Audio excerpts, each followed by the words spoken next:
Susan lost her baby 2 years ago. The doctor said it was apnea, and it was not her fault. After death of the baby, quarrels began with her husband, and they divorced. Susan moved to another city, changed jobs, but the burden of the past loss was constantly with her. One day, on the way home, she met a neighbor. He was carrying heavy bags of groceries. Susan helped him carry them to the apartment.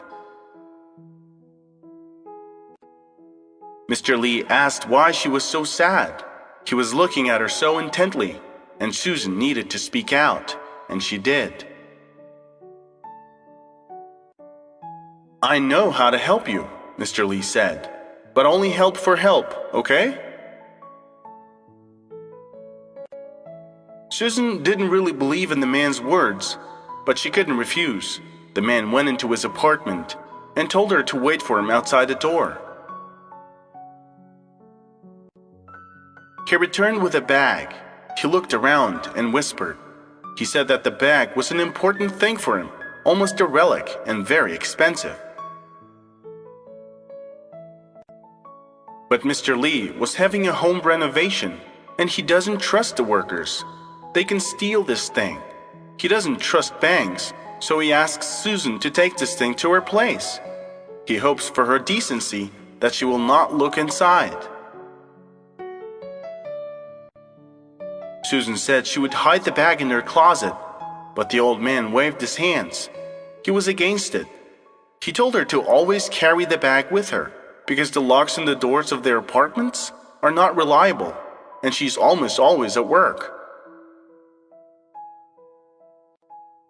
Susan thought it was odd, but she agreed. She took the bag from the hands of the old man and regretted that she had agreed. The bag was very heavy. She carried it with her to work, to the store, and even when she was just walking in the park. It was terribly uncomfortable, but she endured.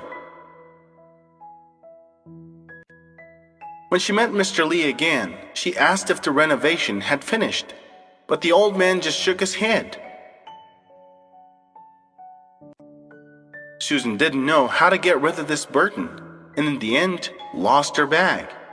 She was going home from work and put her back on the seat on the bus and almost overslept at her stop.